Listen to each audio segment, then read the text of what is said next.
serious subject today, but I think we've got some wonderful things to talk about and how we can work on a difficult issue. On May 19th, I did what I do almost every day. I read our local newspaper, I read the New York Times, I read the Wall Street Journal, I go through the local news just as a citizen to inform myself. And on the opinion page on May 19th in the New York Times, there was a piece by a woman named Emily Winslow. Emily Winslow was raped in 1992 in Pittsburgh. And she wrote an article, and she titled it, "The Saga of My Rape Kit." This is the article. It's worth a read. It's a very interesting piece.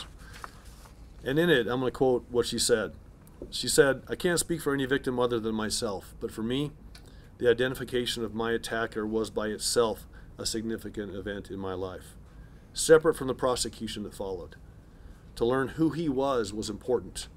To see my case at least taken as far as it could go by the police and prosecutors was important. It turned out to be too late for some things, but it was not too late to acknowledge me, to respect me, and to help me."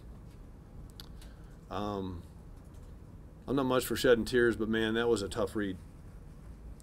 And I came into the office, or I called Rob Perry that day, and I said, "Listen, see if you can find $200,000 somewhere in our budget.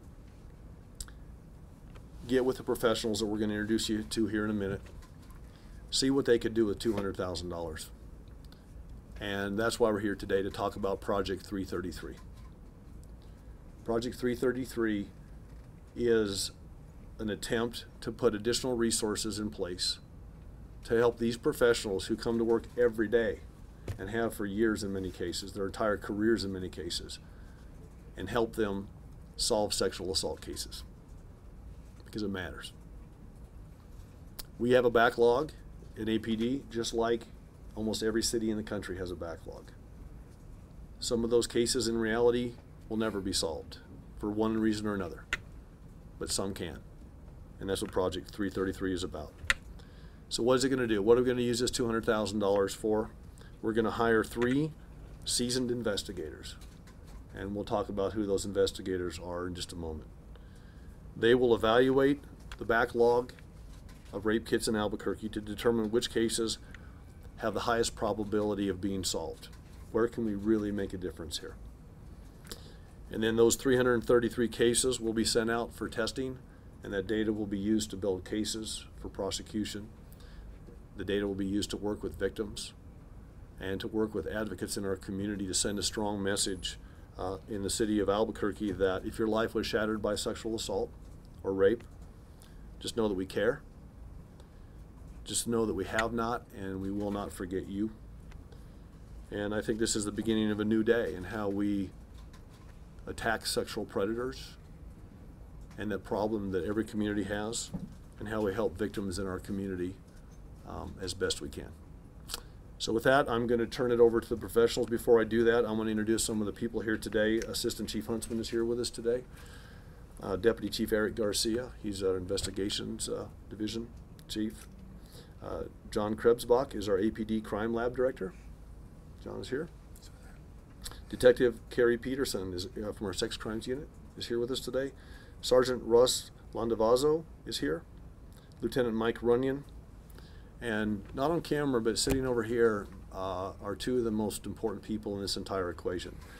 Connie Monahan is a program director for SANE, that is the Sexual Assault Nurse Examiners Unit, and with her is Teresa Dianza, who both have dedicated themselves to helping victims in our community. Ladies, thank you for your efforts.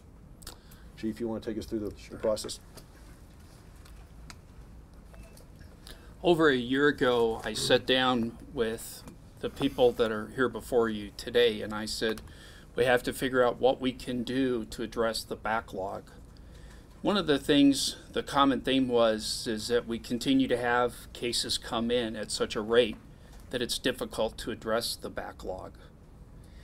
So through the process of a year of evaluation of what we're doing and how we're doing it, and through some cooperation not only with the FBI, but also our ability to process additional tests in-house, we've been able to keep that number at around 3,600 But we all recognize that that too is not an acceptable number.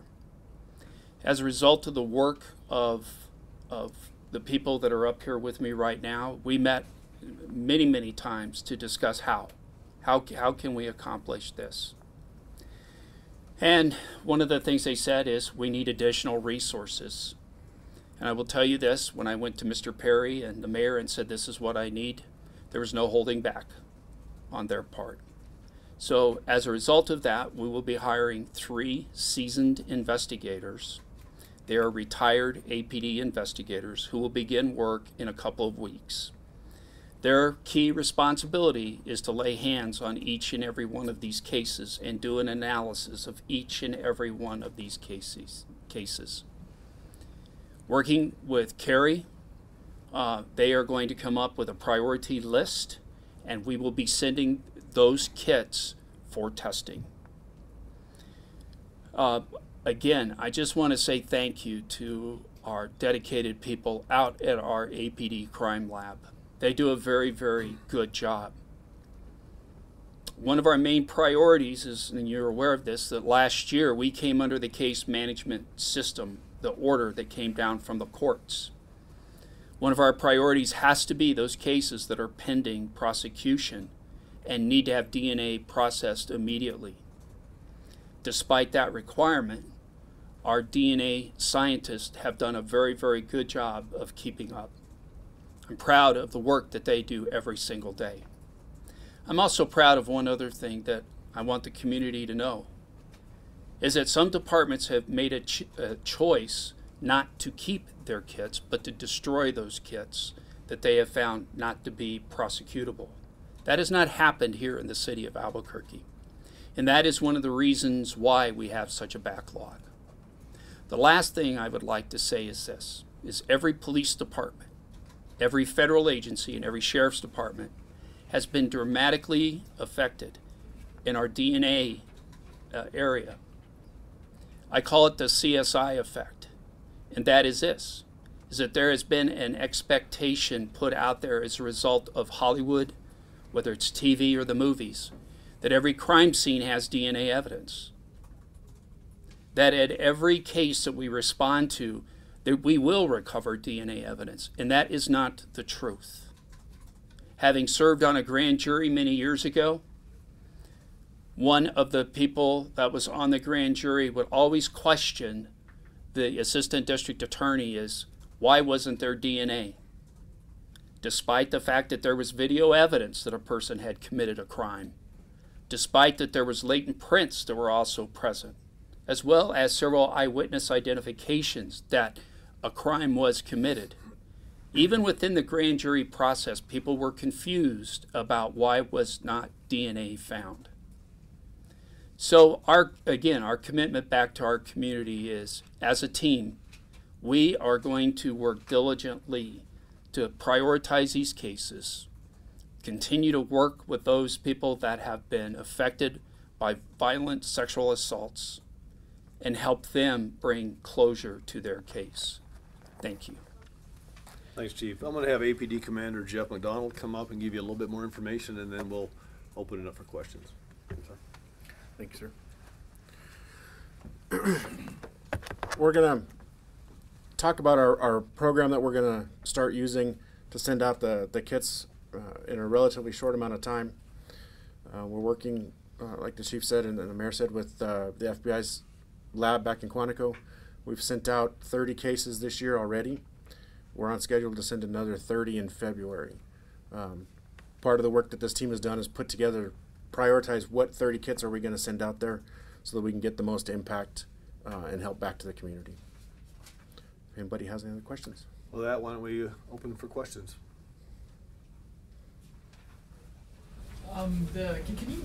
So a kit doesn't mean that you necessarily have DNA. What are you sending, and how long does it take you to get results back, and what sort of things do you find out from the testing? The sexual assault evidence kit is collected by the SANE nurses at an examination, and it consists mainly of Q-tips, large Q-tips, that are swabs of different body orifices that may or may not have been penetrated during a sexual assault. So we send those kits up to the FBI for analysis to see if there's DNA present. What's the turnaround usually? It just depends on their workload. It depends on how complicated the case is, how many of the samples that are included in the kit have viable DNA on them, how much they're going to process. You said you prioritize the kits to send. How do you pick which 30 to send? I'm going to let Sergeant Landavazo talk about the prioritization schedule. So, do you want to do that now? Sure. There'll be 333 sent under this new initiative. Can you repeat the question? Yep. You guys said you prioritize which 30 you send. How do you pick the 30 that you're sending to Quantico? So each case is evaluated individually based on different merits. We considered priority ones cases where obviously that involve a homicide or a first-degree sexual assault. Any kit where the victim is under age 13. Cases where, based on the MO or the modus operandi, we believe there may be a serial offender at work. And obviously, as was mentioned, cases that are pending trial, those have always been a priority. And those that I've mentioned have always been a priority. What we've kind of added is cases where maybe the kit was collected and not needed for trial, and it's already gone through the criminal justice system. It was resolved under its own merits, and now there's still a kit sitting there. We've added that into the priority somewhere to see if that needs to be tested. So that's kind of how the priority breaks down, and we've gone up to basically 1 through 5, whereas before it was basically 1 through 3. And the 4 and 5 is those ones, like I just mentioned, where maybe the case is already adjudicated. Do you know how many of these 333 you plan to send? Do you have any expectation for how many of them will fit your priority 1 category? We will not know that until the detectives get to work, the investigators get to work and start looking through each case. And this Project 333 will start on July 13th, so almost immediately. Then you were saying you're sending, Mayor, about 333 of these kits at the Quantico. You know, how long do you think it's going to take to complete all those 333? You said you sent 30 already. You're sending 30 more in February. Sure. You know, how long is this going to take to complete this project? Well, as was mentioned previously, it depends on the backlog on the federal side. It depends on the quality of the evidence. It depends on lots of different things. 333 is a large number. You heard our public safety professionals talk about sending 30 at a time. We're gonna up that by a factor of 10. So I would imagine it would create, some length of time added because there's so many kits. We won't know until we get started, but the fact is we're going to get started, and then this process, we talked about this morning also in our meeting. When you send 333 kits, that's also going to help inform the process. That's going to help our professionals and those partners that we work with to find even more efficiencies, I believe, even better ways to go after sexual predators, better ways to help victims. And so time will tell, but it's important that we get started. Mayor, how has the state auditor's push to kind of clear the backlog affected some of our local efforts and what you guys are announcing today? I don't think, you're going to have to bring me up to speed. I don't believe the state auditor has been here to do the audit at this point in time. Well, this has been in the news for decades. I mean, this is an ongoing story nationally. What spurred this for me was this article on May 19th. I mean, as a mayor, I meet people every day who have been a victim of a crime or who've had a tragedy in their life. And when you start setting your priorities as a mayor, sometimes that's all data-driven, and sometimes that's driven from the heart. And for me, this one was driven from the heart based on an article that I read, as it turns out, in the New York Times. And it's a compelling story. I invite you to read the article. Do you plan to put aside $20,000 now every fiscal year for something like this? I mean, you have $3,600 around. Right. This is a $200,000 effort. And what we will do is we'll use the $200,000 to ramp up this effort, as you can see, by a factor of almost 10. We will then learn from that experience. And I know that our city councilors have a heart for this issue as well. This isn't just your mayor that has a heart for this. This is our community that has a heart for this. So as we go through this process, and as we can show successful outcomes, as this article said, it's not always necessarily a prosecution. Sometimes it's just knowing who the perpetrator was. We will then make those judgments, and I could almost guarantee you that this effort. This is the beginning of a new era in how we attack this situation. Mayor, where are the $200,000? Where is that coming from? I knew you were going to ask that, and so I'm going to have the guy who I directed to find it tell you.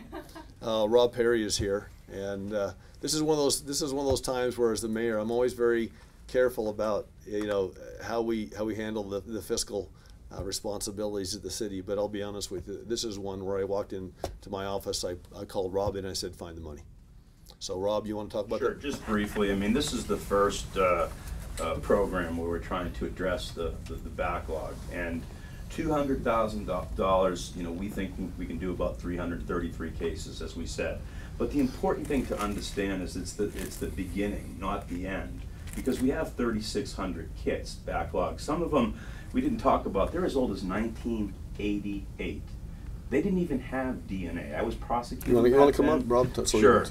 It was serology, and so the point is that it has to go to fund the triage of the cases to see which ones may have solvability factors where we have a high possibility of recovering scientific DNA identification evidence, and as well as prosecuting a crime based on statute of limitations, based on the fact that there is still a victim alive, and a whole host of things. So the detectives will do that.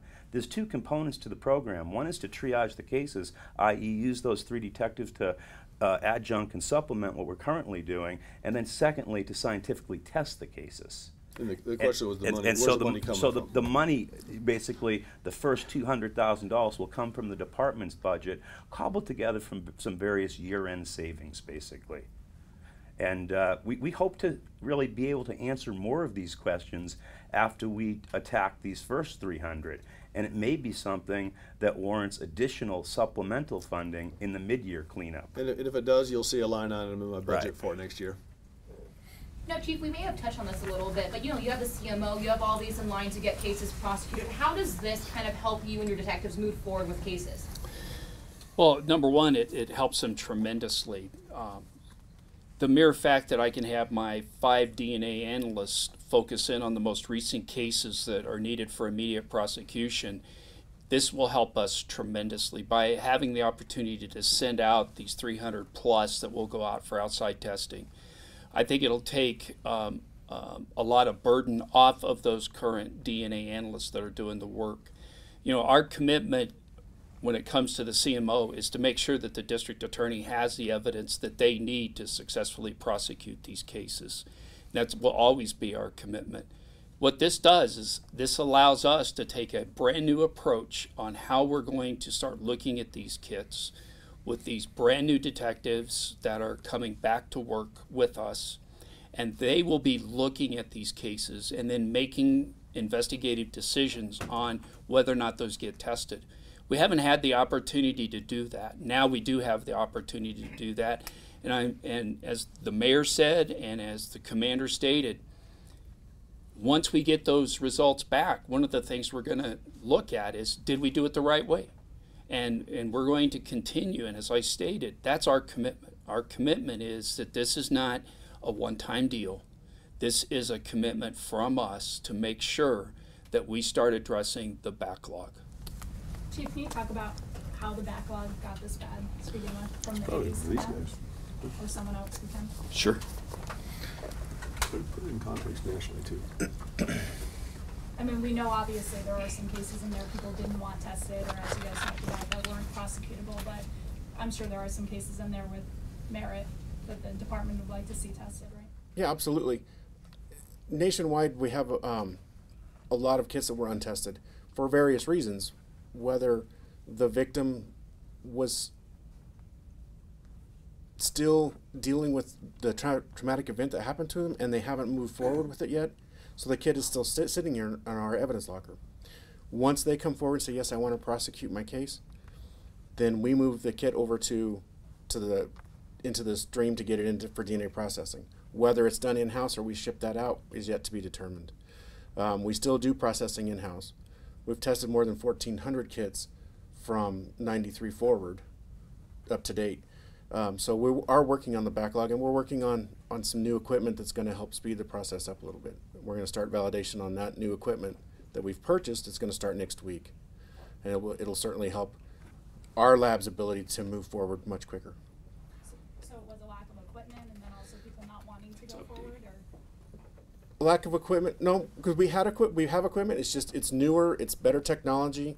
It allows for much smaller DNA samples to be examined versus older technology where you had to have larger samples. So it's technology is advancing, and then we've had historically, DNA scientists are very difficult to hire and retain. There are not a lot of them around the country, and so if one agency starts paying their people better, you see people leave one agency to go to another because they're making more money. The city's done a tremendous job in coming up with some career ladders to help us retain our scientists, and so we're better off than we were many years ago.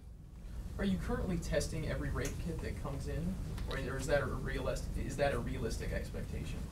In a perfect world, that would be done. Right now, we're testing them to keep up with the court cases that are going to trial, and the cases that we can sneak in.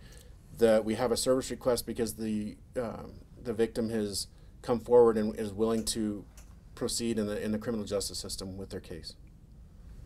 I think it's also important to point out, and the mayor spoke about it originally, is that the Albuquerque Police Department originally, with the advent of DNA, made a policy decision to keep the kits all the way back from 1988. I think if you survey the country, you'll find departments that said, we don't have that type of scientific storage capacity. There's other reasons, policy reasons why we don't store them. So the byproduct of it is we may have a backlog. The good news is that if you were like one of these victims that wrote into the New York Times and you were struggling with this case, there still may be closure 20 years later because there is possibly scientific evidence. And these are the types of things that really don't lend themselves well to policy calls because of the importance to the victims and the community to store scientific identification evidence. And if the technology isn't there today, as it wasn't in 1990, but John can talk more about, before you needed a fairly good sized sample of DNA. Now through replication, PRCA, PCR and other techniques, the technology makes it much more usable from an evidentiary perspective for judicial prosecution. So yeah, we have that high number of backlog, but we're glad that we have evidence in those cases at the same time. What do you have to say to those people who have their kits that have been there since 1998 and are still sitting there untested? You know, it's been several years, they're still waiting for that person to come forward or to convict that person. What do you have to say to those people who may now actually have their kits tested? You want to talk about that? Well, we're eventually going to get to their kits, and it will be well beyond the statute of limitations. As Mr. Perry said, DNA wasn't available back in the early 80s. So that wasn't available. We can certainly test their kits now, may or may not find and identify or be able to identify a victim, and at least notify them that we were able to identify a victim. It's certainly an important thing to do, and that's what we're going to strive to do.